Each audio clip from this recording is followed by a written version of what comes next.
Doctor Baba Saheb Ambedkar open university.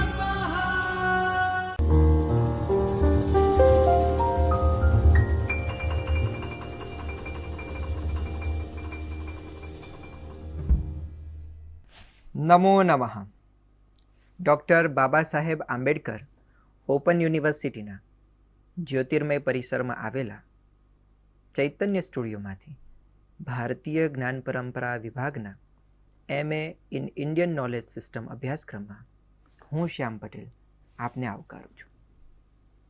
આજે MA IKS 104 Sanskrit ભાષા અને સાહિત્ય પેપરના યુનિટ નંબર 14 કર્ણભાર વિશે પરિચય મેળવવાના છે. મિત્રો, વાત છે ઈસવીસન 1909ની.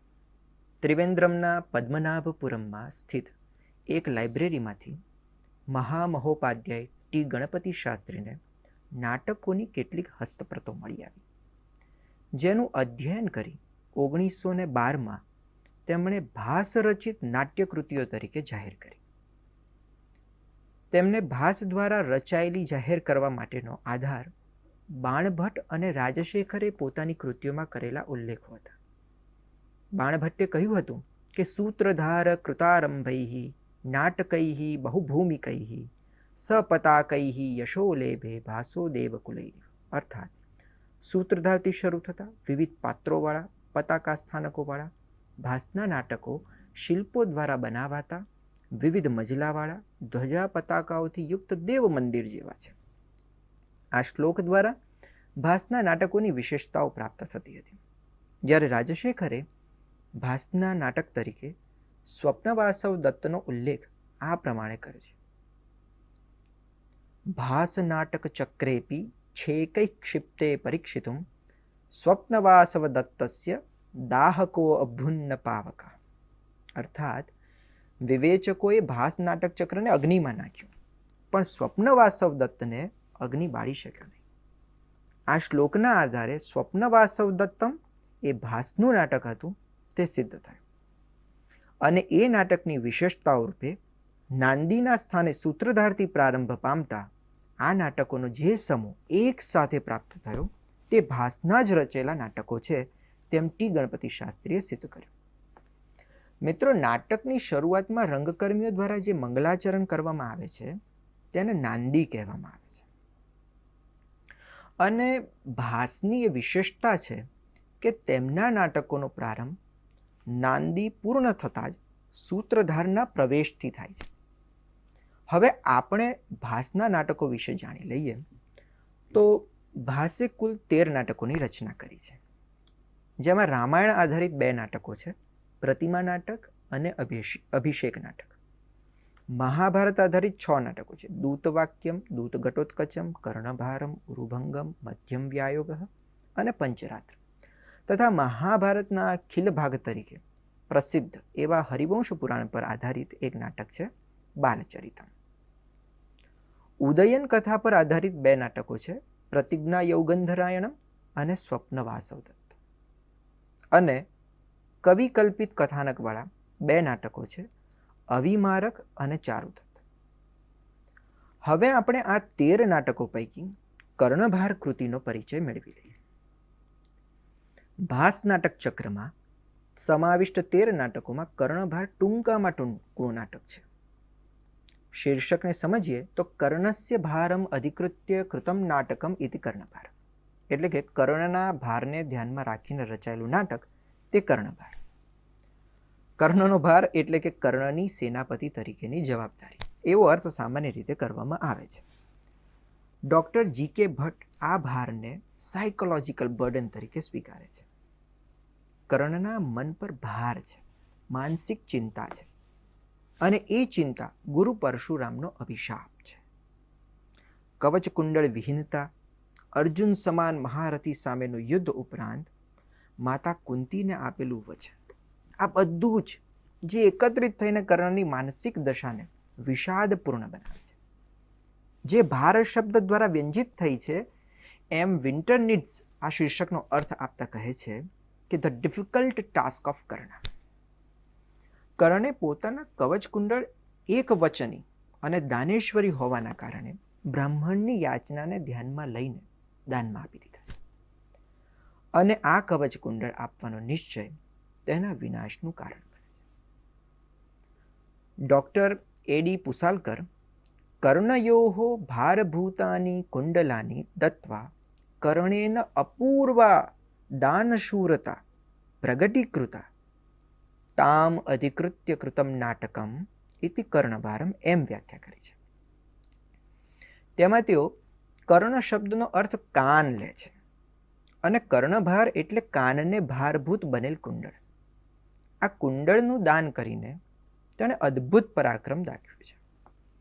કર્ણને જન્મથી જ કવચ અને કુંડળ મળેલા છે અને જ્યાં સુધી એ ધારણ કરે છે ત્યાં સુધી તેનું મૃત્યુ અસંભવ છે. ઇન્દ્રને આ કવચ કુંડળ દાનમાં આપીને કર્ણ જાણે ભારહીન બને છે, કારણ કે તેને પોતાના સામર્થ્ય પર વિશ્વાસ છે. આ નાટકના પ્રકાર વિશે વાત કરીએ તો સંસ્કૃત આલંકારિકોએ રૂપકોના કુલ 10 પ્રકાર સ્વીકાર્યા છે, જેમાં કર્ણભાર વ્યાયોગ પ્રકારનું રૂપક છે. તેમ મોટાભાગના વિદ્વાનો સ્વીકારે છે, કારણ કે તે વ્યાયોગ નાટ્ય પ્રકારના તમામ લક્ષણો ધરાવે છે. જેમ કે આ 1 અંકનું નાટક છે.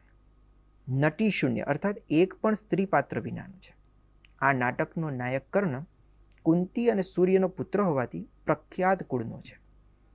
કર્ણ, શલ્ય, બ્રાહ્મણ, વેશધારી ઇન્દ્ર એમ પુરુષ પાત્રોની સંખ્યા વધારે છે.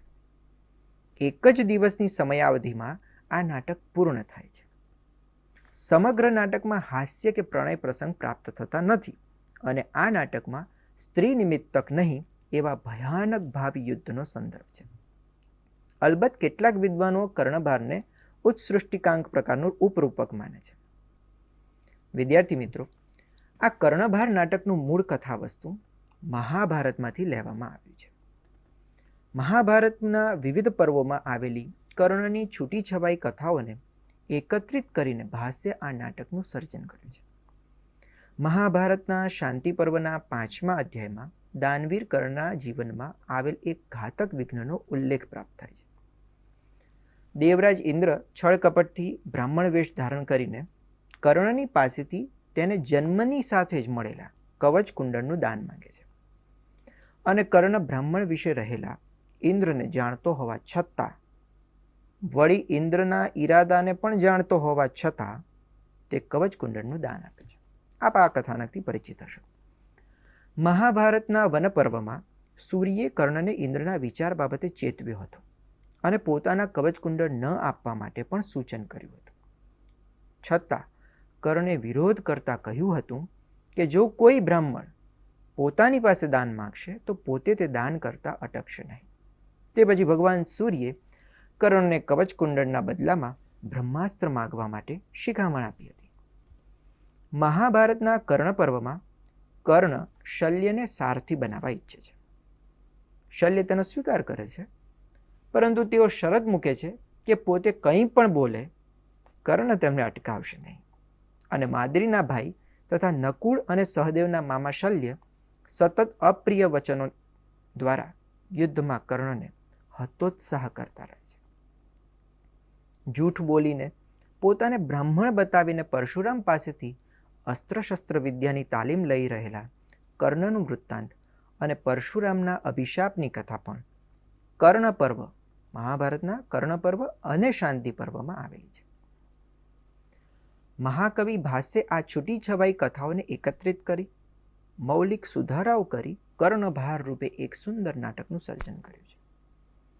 મહાકવિ ભાસનો સમય ઈસવીસન પૂર્વે 4થી સદીથી ઈસવીસન પૂર્વે 3જી સદીનો માનવામાં આવે છે. આથી કર્ણભારની રચના પણ ઈસવીસન પૂર્વે 4થી સદી આસપાસ થઈ હશે તેમ ગણી શકાય.